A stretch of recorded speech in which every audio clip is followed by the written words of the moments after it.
같은 5천만 원 대출인데 한 사람은 연 4%, 다른 사람은 연 8% 금리를 받습니다. 30년이면 이자 차이가 3천만 원이 넘어요. 이 차이를 만드는 게 신용점수입니다. 2025년 기준 한국 성인의 평균 신용점수는 NIC 기준 722점입니다. 800점 이상이면 최우량 등급으로 가장 낮은 금리를 받고 650점 이하면 제2금융권도 어려워집니다. 그런데 한국소비자원 조사에 따르면 자신의 신용점수를 정확히 아는 사람이 31%에 불과합니다. 10명 중 7명이 자기 점수를 모르는 상태에서 대출을 받고 카드를 씁니다. 오늘 영상에서 신용점수가 어떻게 매겨지는지, 어떻게 올리는지, 그리고 대부분이 모르는 실수로 점수가 깎이는 경우까지 전부 알려드리겠습니다. 한국의 신용평가기관은 NIC와 KCB 두 곳입니다. 둘 다 1000점 만점이고 평가 항목은 비슷하지만 가중치가 다릅니다. 평가 항목은 크게 5가지입니다. 첫째, 상환 이력. 전체의 약 35%를 차지합니다. 대출과 카드 대금을 기한 내에 갚았는지가 핵심입니다. 단 한 번의 연체도 치명적이에요. 둘째, 부채 수준. 약 25%. 총 대출 금액, 카드 이용 한도 대비 사용 비율이 봅니다. 셋째, 신용거래 기간. 약 15%. 오래된 신용거래일수록 좋습니다. 넷째, 신용거래 형태. 약 15%. 은행 대출과 카드론의 비중, 대출 종류의 다양성 등입니다. 다섯째, 비금융 정보. 약 10%. 통신비, 건강보험료, 국민연금 납부 이력이 반영됩니다. 2021년부터 통신비 납부 이력이 신용점수에 반영되면서 휴대폰 요금을 꾸준히 낸 것만으로도 점수가 올라가는 사람이 많아졌습니다. 예전에는 신용점수를 조회하면 점수가 깎인다는 말이 있었습니다. 지금은 아닙니다. 2011년부터 본인 조회는 점수에 영향을 주지 않습니다. 무료 조회 방법을 알려드릴게요. NIC는 나이스지키미 사이트에서 무료로 확인 가능합니다. KCB는 올크레딧에서 무료 조회됩니다. 둘 다 연 1회 무료이고 그 이상은 유료입니다. 가장 편한 건 토스, 카카오페이, 뱅크샐러드 같은 핀테크 앱입니다. 앱에서 바로 조회 가능하고 횟수 제한도 없어요. NIC와 KCB 점수가 다른 경우가 많습니다. 30에서 50점 차이는 정상이에요. 은행마다 참고하는 기관이 다르기 때문에 두 곳 다 확인하는 게 좋습니다. 시중은행은 주로 NIC를 보고 카드사와 캐피탈은 KCB를 많이 참고합니다. 대출 전에 반드시 두 곳 모두 확인하세요. 신용점수를 올리는 실전 방법 7가지입니다. 첫째, 카드 대금 자동이체 설정. 연체 방지가 최우선입니다. 하루만 연체해도 점수가 20에서 30점 빠집니다. 둘째, 카드 한도 대비 사용 비율을 30% 이하로 유지하세요. 한도 500만 원이면 월 150만 원 이하로 쓰는 겁니다.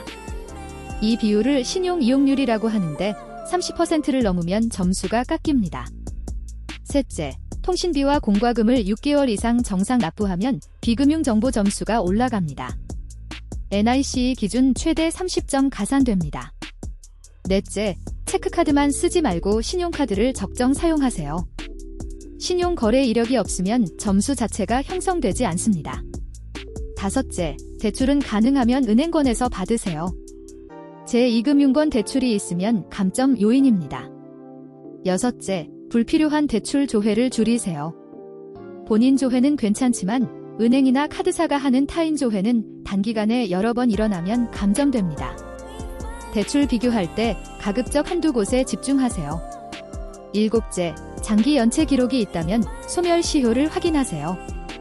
연체 해소 후 1년이 지나면 기록이 삭제됩니다. 많은 사람이 모르는 사이에 신용점수를 깎고 있습니다. 첫 번째, 핸드폰 할부 연체. 핸드폰 할부금도 신용정보에 포함됩니다. 한 달만 밀려도 연체 기록이 남아요. 두 번째, 카드론과 현금 서비스. 이걸 쓰는 순간 점수가 크게 하락합니다. 카드론은 고금리 대출로 분류되기 때문입니다. 급전이 필요해도 카드론 대신 마이너스 통장이나 비상금 대출을 먼저 알아보세요. 세 번째, 여러 곳에서 동시에 대출 조회. 한 달 안에 3곳 이상에서 대출 조회가 들어오면 신용평가기관이 자금 사정이 급하다고 판단합니다. 네 번째, 카드 한도 꽉 채워 쓰기. 한도 300만 원인데 280만 원을 쓰면 이용률이 93%. 이러면 확실히 감점입니다. 다섯 번째, 오래된 카드 해지. 가장 오래된 신용카드를 해지하면 신용거래 기간이 짧아져서 점수가 떨어집니다. 안 쓰는 카드라도 가장 오래된 한 장은 유지하세요. 연회비가 부담이면 연회비 무료 카드로 전환 가능합니다. 신용점수 구간별로 실제 금리가 얼마나 다른지 보겠습니다. 2025년 3월 기준 시중 은행 신용대출 평균 금리입니다. NIC 900점 이상이면 연 4.2%, 800에서 899점은 연 5.5%, 700에서 799점은 연 7.8%, 600에서 699점은 연 11.2%. 600점 미만은 은행 대출 자체가 어렵고 저축은행이나 캐피탈에서 연 15% 이상입니다. 구체적으로 계산해 볼게요. 3천만 원을 5년간 대출받는다고 합시다. 900점대 4.2%면 총 이자가 약 330만원, 700점대 7.8%면 총 이자가 약 630만원, 300만원 차이입니다. 주택담보대출 5억, 30년으로 가면 이 차이가 1억 원을 넘깁니다. 신용점수 100점 차이가 수천만 원에서 1억 원의 차이를 만드는 겁니다. 점수 관리가 곧 재테크입니다. 이미 연체가 발생했다면 어떻게 해야 할까요? 가장 중요한 건 하루라도 빨리 해결하는 겁니다. 연체 기간에 따라 페널티가 다릅니다. 5일 이내 단기 연체는 점수 하락이 비교적 작습니다. 10에서 30점 정도? 빨리 갚으면 3개에서 6개월 내에 회복 가능합니다. 30일 이상 연체는 심각합니다. 50에서 100점 이상 하락하고 연체 해소 후에도 1년간 기록이 남습니다. 90일 이상 장기 연체는 금융채무불이행으로 등록됩니다. 한국신용정보원 데이터베이스에 기록돼서 모든 금융기관이 볼 수 있어요. 해소 후에도 최대 5년간 불이익이 있을 수 있습니다. 연체를 갚을 돈이 없다면 채무조정 제도를 이용하세요. 신용회복위원회의 개인 워크아웃은 이자를 감면하고 상환기간을 늘려줍니다. 법원의 개인회생은 소득에 맞춰 3에서 5년 분할 상환 후 나머지를 면제해줍니다. 방치하면 눈덩이처럼 불어나니까 갚기 어려우면 빨리 제도를 알아보세요. 현재 점수별 800점 달성 로드맵을 알려드리겠습니다. 먼저 700점대라면 6개월이면 됩니다. 카드 이용률을 30% 이하로 관리하고 통신비 자동이체를 설정하고 불필요한 소액 대출이 있으면 정리하세요. 이 세 가지만으로 50에서 80점 올라갑니다. 600점대라면 1년 정도 필요합니다.